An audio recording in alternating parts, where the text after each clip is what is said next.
Yo, good day mga kuys. This is Kuys J. Ram again and welcome sa atong subject which is the circuits 1 and padayon ta sa atong chapter 3. So, which is the methods of analysis.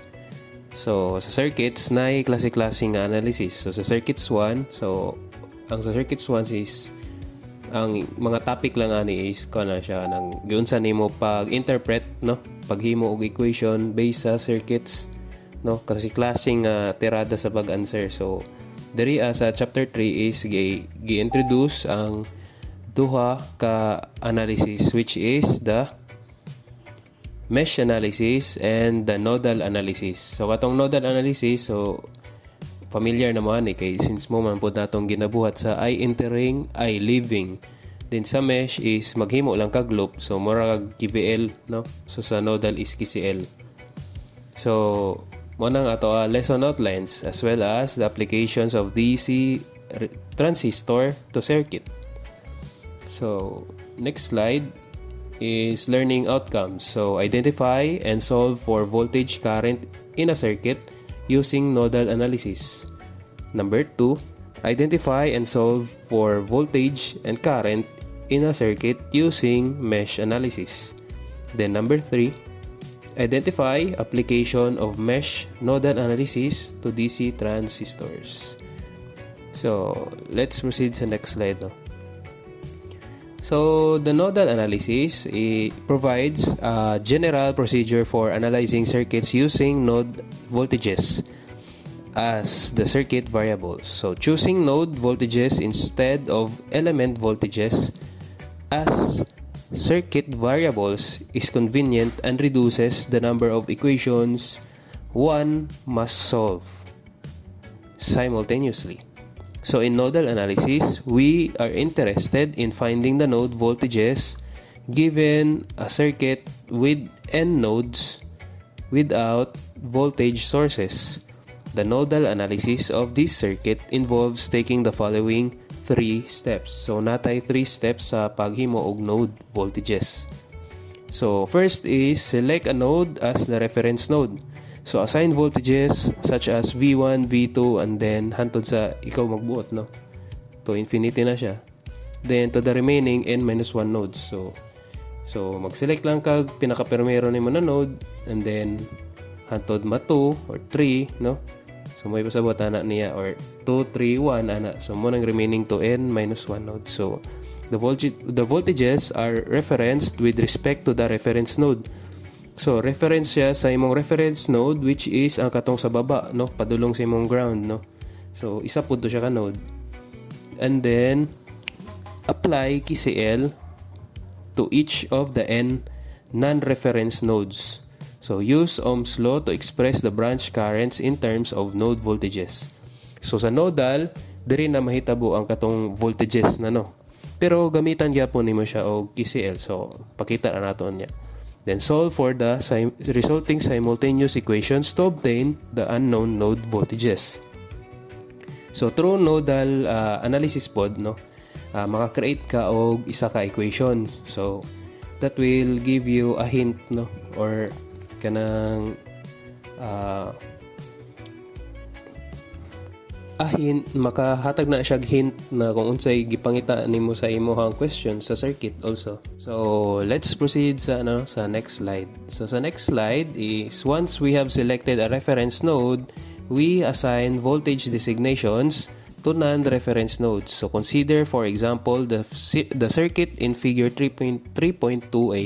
So node 0 is the reference node while node 1, 2 are assigned voltages and respectively. So ang node 0 ani is katong padulong sa imong ground which is isa ra na siya ka node or isa ra na siya ka konektahan no. Pero ang dito sa taas is mag-assign ka og node voltages. So node V sub 1 or V sub 2. So maning nodes 1 and 2. So nodes 1 and 2 no diha mabahin ang current. So nakay 1 ug 2. Then kanang 0 is always na siya reference node na siya. So ang reference node na to is kuan na siya. Always 0 ang voltages na present or pabalik ka sa kuan ground. So mo na siya if mag-nodal analysis ka. So as the second step, we apply KCL to each non-reference node in the circuit. So ang non-reference node nimo is 1 and 2 or V sub 1 or V sub 2. So mag-apply ka KCL. So diba sa KCL is I entering equals I leaving. So to avoid putting too much information on the same circuit, the circuit of figure 3.2a is redrawn in figure 3.2b. So where we now add and as the currents through resistors and respectively.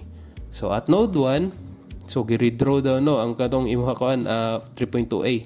So pag redraw sa 3.2a is present na diri ang imuha KCL. So which is and also the non-reference node to katong 1 ug 2, so gibutngan siya og V sub 1 ug V sub 2. So through that node pangitaon na to ang voltages, no? Pero gamitan siya og KCL. So sa KCL, di ba? Gamitan siya og I entering og I leaving pod.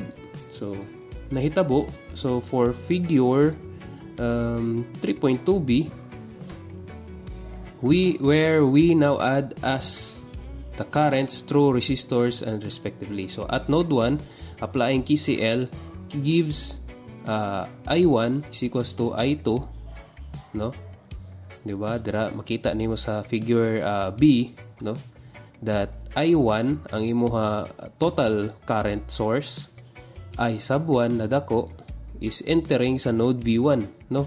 Kaysa mag-node man daw ka sa mag-KCL man daw ka diri sa kuan, node 1. So I na dako supply, then mabahin ang I1 into I sub 1 na gamay o I sub 2 na I sub 2, then I sub 2 pod na dako, di ba? Kay naman kay current source sa taas, no? Kana sila tanan leaving. So mo na siyang I2 plus I1 plus I2.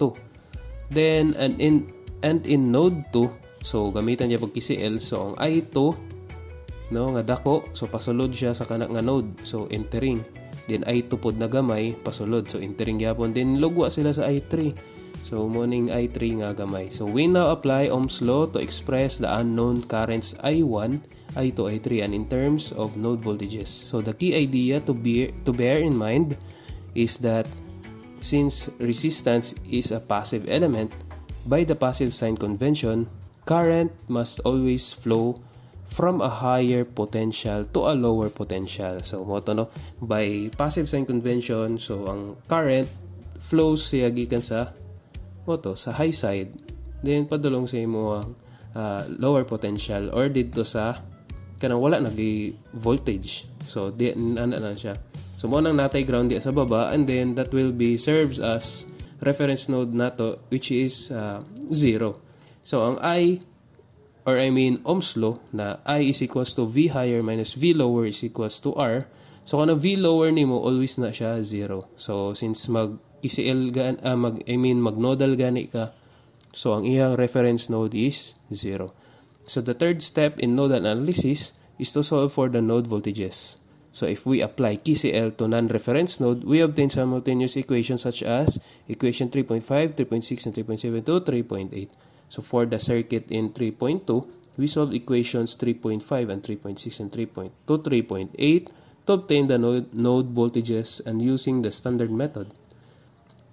And using any standard method rather. So such as the substitution method, the elimination method, Kramer's rule, or matrix inversion. So naatay next slide, which is example, no, sa katong ikuan nato.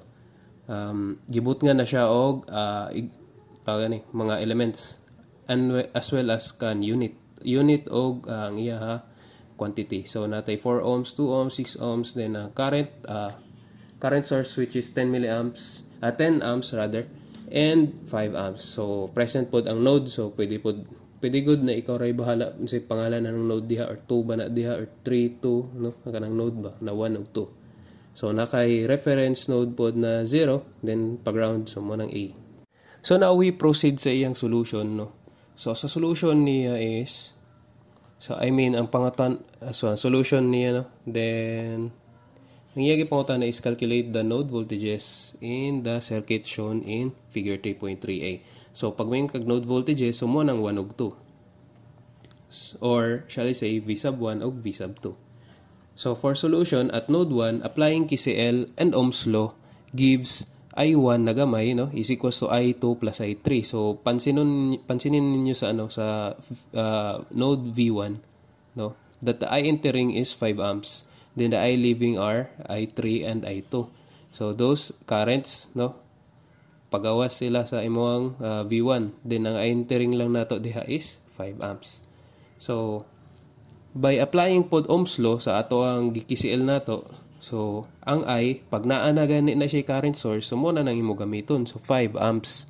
And then, it will be equal to the I2 ug I3. So, ang I2 ug I3 nato, mag-Ohm's law lang ta diha. So, ang V1, no, V1 higher minus the lower. So, ana man gyud ng principle sa passive sign convention. So, from higher to lower daw mo daloy ang current. So, V1 minus V2 over R. And then, para sa I3 nimo is V1 minus V0. So, ang kanang iyaha reference node na padulong sa ground is we substitute 0 since moto ko ingon na 0 gyud na siya voltages. So, V1 minus V sub 0 dapat na siya. So, automatic na lang na siya nga 0 sa DICO. So, V1 minus 0 over 2. So, multiplying each term in last equation by 4, no? So, kay naka-fraction man siya. So, ato na siya i-simplify. So, pag simplify ana niya, may mo siya 20 is equals to V1 minus V2 plus 2V1. So, ay napada siya. Or 3VI, nag-simplify pagid niya, no? So, 3V1, I mean, minus V2 is equals to 20. So, at node 2 na po, di rin na po sa V sub 2, no, we do the same thing. So, mora gyapon ang nisulod sa iya na current is 10 amps, then the I2, then ang nigawas sa iya na current, which is the I1, no, which is 5 amps, then I5, I sub 5. So, I2 plus I4 is equals to I1 plus I5. So, that KCL, we will implement the Ohm's law. So, substituting the formula for the Ohm's law is IVR. So, na kay V sub 1, di ba? Itong I2 is V sub 1 minus V sub 2 over 4 plus 10 ohms. So, 10 amps. So, 10 amps is present na daan since siya ang current source. So, it will be equal to 5 plus V sub 2 minus 0 over 6. So, in that case, imo na siya i-simplify na sad. Or, pwede ra sad, di nimo simplify, then i-substitute lang nimo sila tong first nimo na equation. Or, i-equate nimo sila doa. So, having these equations, no? So, maka-arrive ta sa iyahang equation through 3.1.2. So, negative 3V1 plus 5V2 is equals to 60. So, kana pa lang day is, kuan pa lang na siya sa 3 point, pag simplify pa lang sa na siya, simplify pa lang na sa imuhang, sa node 2. So, na kay equation 2, which is negative 3V1 plus 5V2 equals to 60. So, pwede na dayon ka mag 2 equations to unknown sa imuhang cycle, no? So, makuha nimo ang value na 20 volts, as well as 13.333 volts. Or, pwede nimo siya mano-manohon, di ba? So, i-isolate lang nimo ang V1 or V2 ba diha sa imo ang equation 1 or 3.1.1 or 3.1.2. I-isolate nimo ang V1. So, i-substitute lang nimo na sa pikas-pikas nga equation para makakuha kag isa ka variable. So, ang next slide mga koys is nodal analysis with voltage sources. So, we now consider how voltage sources affect nodal analysis. So, we use the circuit in figure 3.7 for illustration. So, consider the following two possibilities. So, sa case 1, no, nakay mga posibilidad na mahitabo sa imuhang nodal analysis since dili man perfect siya nga na resistor lang diha sa imong node, So what if naa siya voltage source? So natay mga scenario na two possibilities. So natay case 1 o case 2. So for case 1, if a voltage source is connected between the reference node and a non-reference node, we simply set the voltage at the non-reference node equal to the voltage of the voltage source, no, which is in the figure 3.7, for example. So nakay figure 3.7 diri sa right side sa atong slide or illustration. So mo to ingon na if nakay voltage source between sa reference node, so ang reference node nato is no kaning between sa reference node which is unsa man, ang reference node nato is kaning nasa ground which is ang V sub 0. So ang reference node nato diha is kaning ground. So between daw sa non-reference. So ang non-reference pod nato is ang V sub 1 o V sub 2. So diri sa figure no na ang V sub 1 gani o kaning 10 volts. So automatic na ang V sub 1 nimo is equal to 10 volts. Since maun sa man na siya. So mo may mo man iya principle. So if kinsa nang nasa between ana nila mo na iya voltahe. So si V sub 1 so mo na siya 10 volts, no? And then thus our analysis is somewhat simplified by this knowledge of the voltage at this node. So case 2, if the voltage source no is present connected between two non-reference nodes. So, muna nahitabo di sa V sub 2. So, the non-reference nodes form a generalized node or supernode. So, na si supernode. So, we apply both KCL and KVL to determine the supernode. So, supernode daw. So, a supernode is formed by enclosing a dependent or independent voltage source connected between two non-reference node and any elements connected in parallel with it. So, maitabo, mo na nang iya supernode. So, sa supernode, mo sa naman dayon. So, ato na siya applyan og KCL og KVL to determine the node voltages. So, applyan ra daw na siya KCL og KVL. So, saan daw pag-apply. So, ato na i-try sa mga example problem na to, mga koys. So, in figure 3.7, no, nodes 3 and 4, node 2 and 3 form a supernode. So, node 2 and 3. So, V sub 2 o V sub 3 form na sila supernode. So, we could have more than 2 nodes forming a single supernode.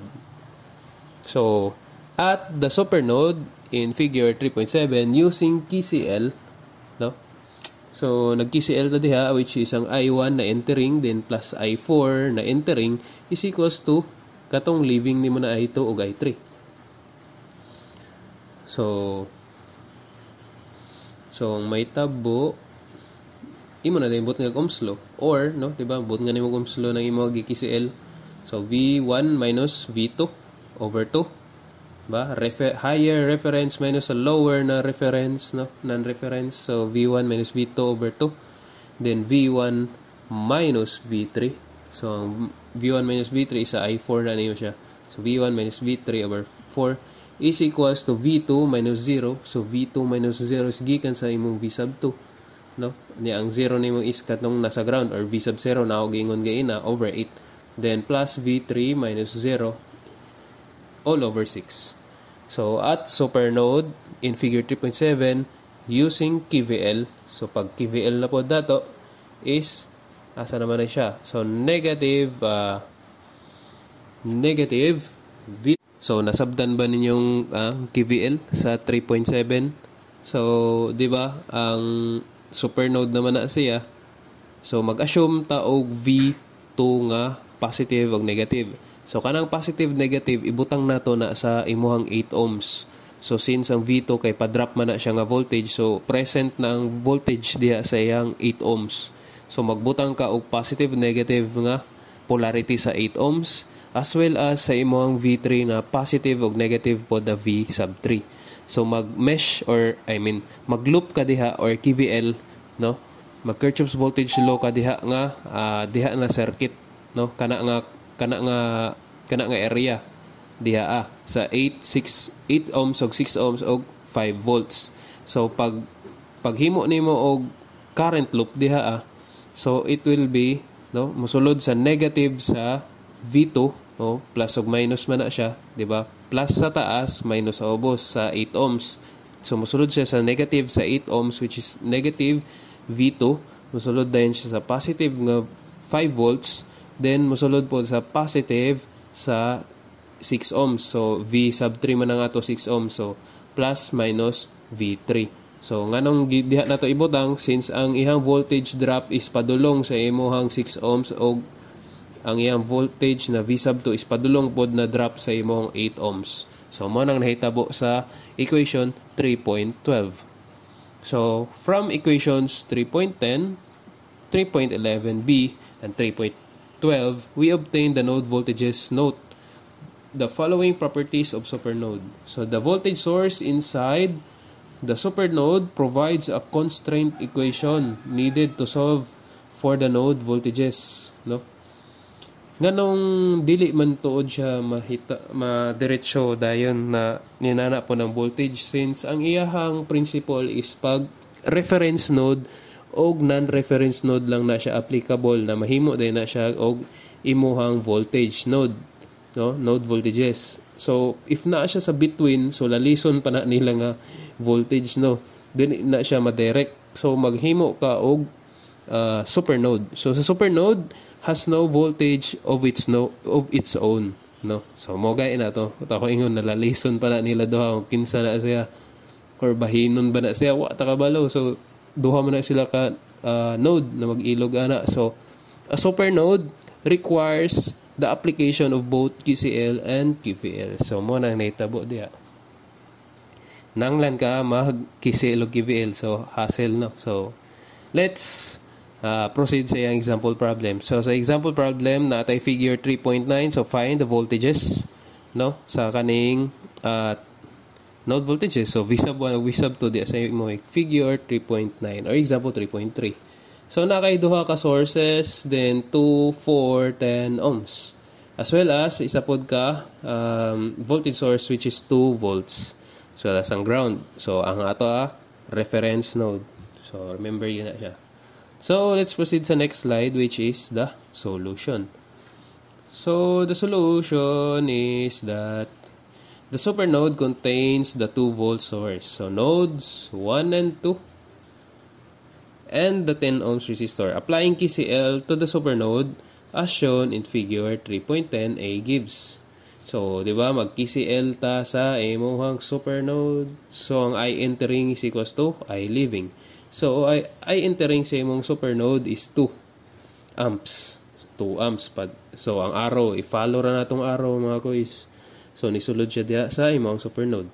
And then, ang gawas ana niya nga current which is ang I1, then I sub 2 plus 7. So, ang I napagawas ana diha is ang kaning 7 pod sa pikas, di ba? Sa supernode man ta mag-KCL, dili lang man sa kana nga node, di ba? Sa V1 since present ang 2 volts sa parehas nga non-reference node or sa between sa imong nodes. So muna siya I1 nya I2 plus 7. So after that, expressing I sub 1 and I sub 2 in terms of node voltages. So, di ba ang I1 is equal sa ihang V sub 1 minus V sub 0. Ang V sub 0 niya is padulong sa imong ground over 2.